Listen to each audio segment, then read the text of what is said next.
Olá, aqui é a Helga. Michael Weniger, um antigo diplomata austríaco que se tornou padre católico 2 anos após a morte de sua esposa em 2009, pretende provar em um novo livro que os maçons certamente não são excomungados pela Igreja Católica e que a desconfiança desde o Vaticano II em relação a eles já não é mais o que costumava ser. Este é um artigo que foi publicado em fevereiro pelo LifeSite News, no dia 19 de fevereiro, de autoria de Jeanne Smits, a correspondente do LifeSite News em Paris. Padre justifica a pertença dos católicos à maçonaria em um novo livro e continua como segue. O padre faz essa afirmação de que os maçons certamente não são excomungados pela Igreja Católica e que a desconfiança desde o Vaticano II em relação a eles já não é mais o que costumava ser. Esta afirmação o padre faz apesar do Código de Direito Canônico de 1917 condenar expressamente a filiação à maçonaria, um magistério que foi mantido pelo então cardeal Joseph Ratzinger, Bento XVI, quando chefiou a Congregação para a Doutrina da Fé em 1983. Em seu livro Lodge und Altar, Loja e Altar, que contém quase 500 páginas e está atualmente disponível apenas em alemão, Weniger argumenta que a desconfiança fundamenta-se em um mal-entendido da condenação da Loja do Grande Oriente na França por razões políticas.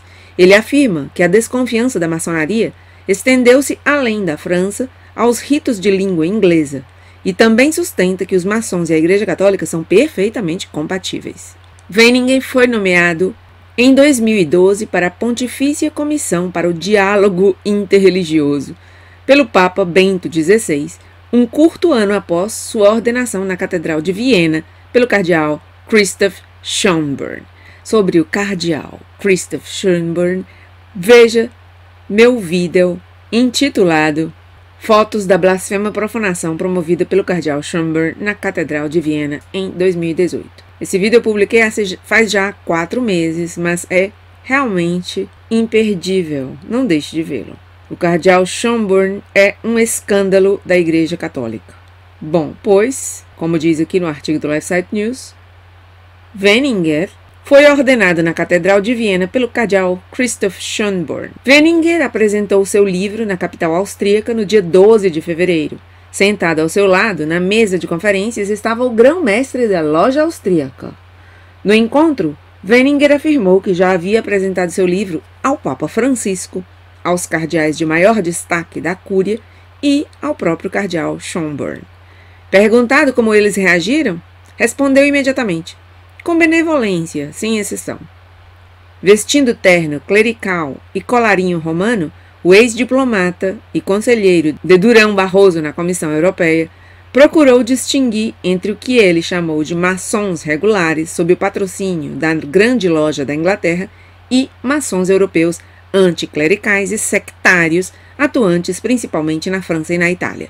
De acordo com a catpress.at, a agência de notícias católica austríaca, Weniger disse durante a apresentação do seu livro que durante suas viagens pelo mundo conheceu um grande número de católicos, segundo ele, cerca de 2 milhões, que pertencem às lojas ligadas à Grande Loja da Inglaterra.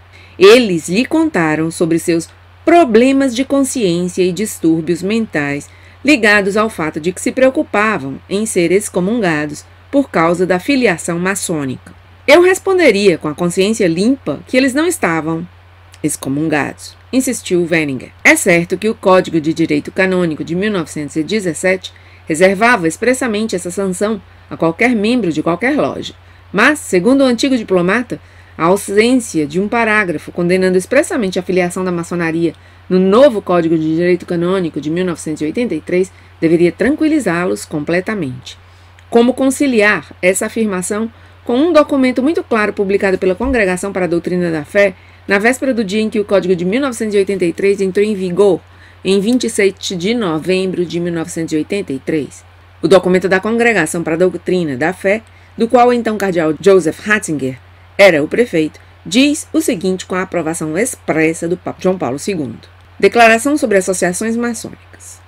Tem-se perguntado se houve alguma mudança na decisão da Igreja em relação às associações maçônicas, já que o novo Código de Direito Canônico não as menciona expressamente, ao contrário do código anterior.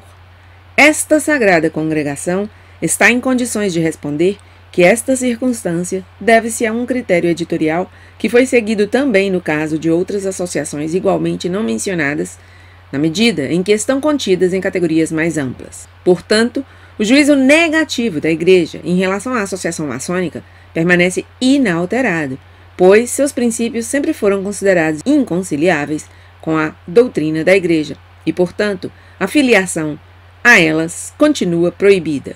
Os fiéis que se inscrevem nas associações maçônicas estão em estado de pecado grave e não podem receber a Sagrada Comunhão. Não é da competência das autoridades eclesiásticas locais julgar a natureza das associações maçônicas, o que implicaria uma derrogação ao que foi decidido acima, e isto de acordo com a declaração desta sagrada congregação emitida em 17 de fevereiro de 1981. E volta a falar a autora desse artigo.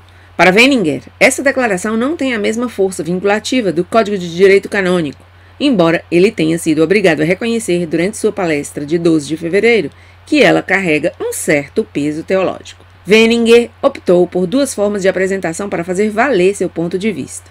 Uma estava relacionada com a história dos maçons nos últimos séculos, a outra com as das últimas décadas, marcadas, segundo ele, por uma ruptura com anteriores condenações sistemáticas e excomunhões por parte da Igreja. O primeiro esforço de Wenninger foi o de minimizar o papel da maçonaria em sua luta secular contra a Igreja e o dogma como tal. Segundo uma revisão de Lodge und Altar, o livro de Wenninger, publicado pela maçonaria alemã Wiki, a principal motivação para o conflito era simplesmente o medo da competição por parte da Igreja.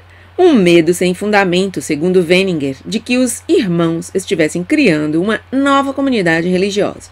A resenha do livro de Rudi Rabe continua, abre aspas, mas o contexto das condenações muitas vezes maciças que vários papas pronunciaram contra as lojas acabou sendo motivado mais por razões políticas do que teológicas. Começou já no início do século XVIII com a luta pelo trono britânico, na qual as lojas maçônicas estavam envolvidas, e continuou com o medo da liberdade e igualdade durante a Revolução Francesa e a Era Napoleônica, atingindo seu clímax no século XIX, com a luta pelo Estado-nação italiano, antes da qual o Estado Papal e a Igreja teve que ceder. Ou os maçons foram acusados inconscientemente ou erroneamente, ou participaram efetivamente, como fizeram, por exemplo, durante o Risorgimento, o nascimento do Estado italiano. Nessa frente, ambos os lados lutaram sem piedade com suas próprias armas, os maçons de Garibaldi com seus rifles, os papas com seus relâmpagos. Na verdade, no original, com seus Thunderbolts. Mas, segundo Wenninger, Rabe nos assegura que a Igreja estava enganada. A maçonaria como tal não existe. Enquanto os maçons italianos, mas também franceses e as grandes lojas têm frequentemente agido contra a Igreja, política e militarmente, a pseudo-maçonaria de Wenninger, contra os princípios básicos da maçonaria, isso não se aplica em nada à maçonaria de orientação inglesa. No entanto, a maioria das lojas do mundo, incluindo a maioria daquelas da área de língua alemã, ainda estão orientadas nessa direção. Esta chamada maçonaria regular, veja o subtítulo do livro, é politicamente muito reservada. Ela mantém uma alta tolerância e também incentiva os seus membros a uma certa espiritualidade que é absolutamente compatível com o cristianismo. Michael Wenninger fala sobre isso repetidas vezes em seu livro. Seria interessante saber quais os contornos que Wenninger dá a essa espiritualidade, que, por definição, não é católica. Numerosos estudos da maçonaria como tal, com seu lema Solve et coagula, destrói e reconstrói, têm demonstrado repetidamente seu status inicial esotérico e, acima de tudo, de sociedade secreta, que, como tal, é incompatível com o catolicismo.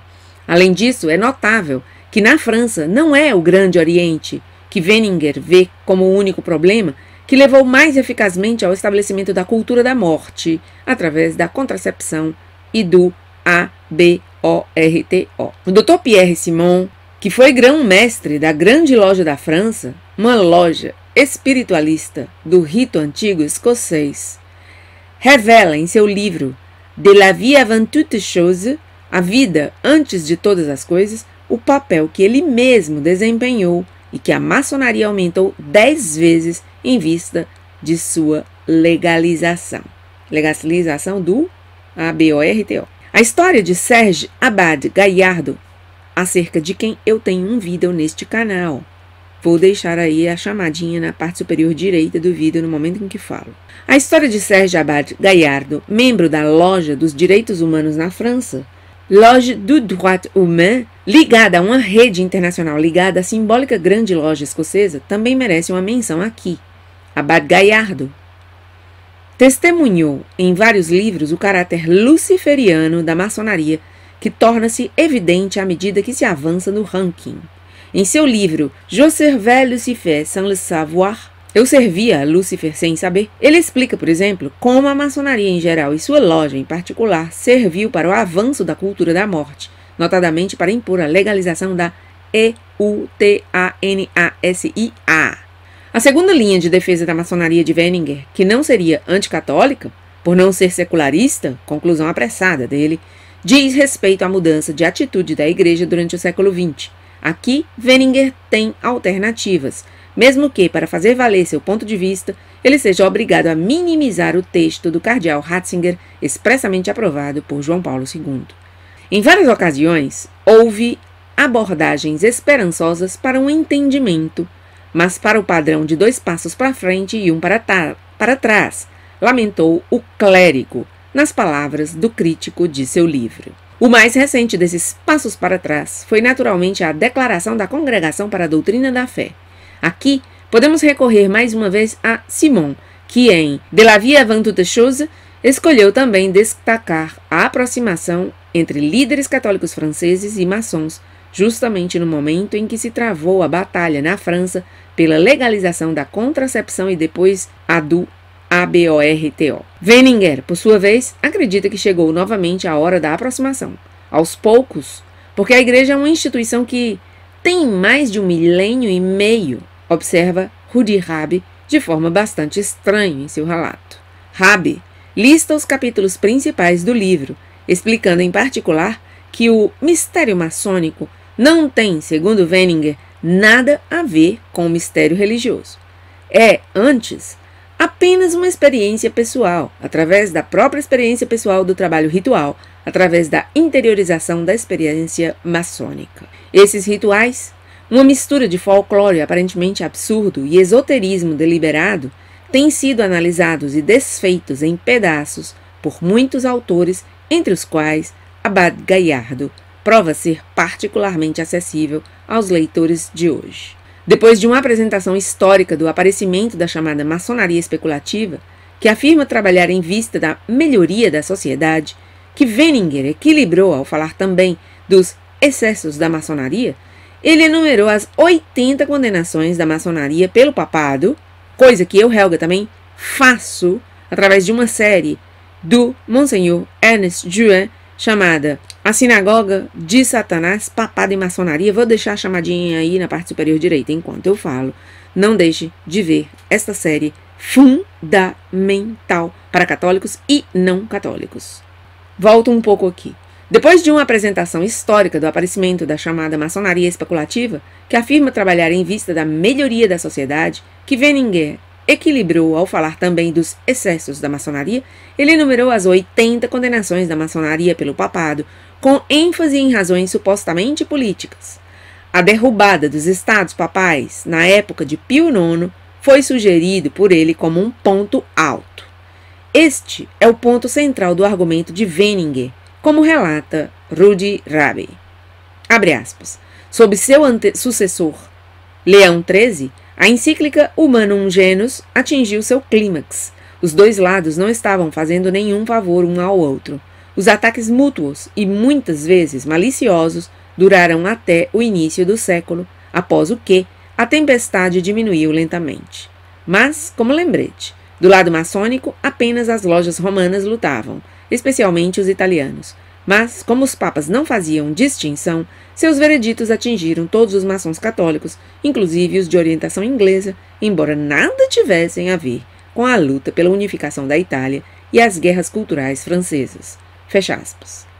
O século XX, a partir do final da Primeira Guerra Mundial, e especialmente, notou Wenninger, desde o Concílio Vaticano II, tem sido marcado pelo nascimento e depois pela aceleração do diálogo entre essas duas partes em direção à reconciliação. Este diálogo foi particularmente forte em Viena, no final dos anos 60, quando o cardeal austríaco Franz Koenig manteve conversações com maçons austríacos, alemães e suíços na esteira do Concílio Vaticano II. Isso levou à Declaração de Lichtenau, em 1970, na qual ambos os lados declararam que a maçonaria não é uma religião e compartilha com o catolicismo o mandamento de amar os irmãos e todas as pessoas. Ela apresentava a excomunhão dos maçons como uma relíquia da história. O autor também identifica um diálogo especial na Alemanha entre 1974 e 1980. É a isso e à ação do cardeal Koenig que, segundo Wenninger, deve ser atribuído o desaparecimento da menção expressa da maçonaria no novo Código de Direito Canônico de 1983. Por sua vez, ele dedica longos desenvolvimentos à natureza jurídica da declaração que precedeu sua entrada em vigor em um dia. Hoje, segundo Wenninger, o tempo da reconciliação nunca foi tão favorável. Claro, com Francisco aí, hein? Isto se deve, sustenta, ao fato de que no plano sociopolítico suas relações são hoje muito menos conflituosas, pois ambas são marcadas por forças de reflexão e de reforma. Não surpreendentemente, Georg Zemmler, grão-mestre da loja austríaca e autoproclamado católico, saudou o trabalho de Wenninger como um passo importante para a reconciliação. Ele acredita que isso terá que ser alcançado através de um ou dois gestos oficiais. Segundo Wenninger, isso poderia ser feito através de uma reunião dos grandes mestres com representantes da Igreja, o próprio Papa ou o prefeito da Congregação para a Doutrina da Fé. Jesus! E assim, a Igreja não mais condenaria essa hierarquia paralela que age discretamente ao lado ou mesmo no lugar dos líderes políticos, administrativos e econômicos visíveis, herdeira de várias formas de gnose, menos um servidor da razão, como se poderia imaginar, do que um retrocesso para os antigos cabalistas. Na França, a maçonaria agora reclama abertamente sua ação para influenciar a adoção de novas leis. Ela odeia dogmas e afirma colocar o homem no centro como mestre de seu próprio destino. Deus nos livre. E assim termina, com Deus nos livre, o seu artigo, Jeanne Smits, correspondente em Paris, em seu blog do LifeSite News.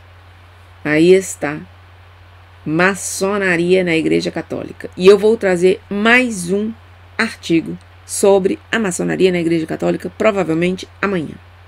Até meu próximo vídeo.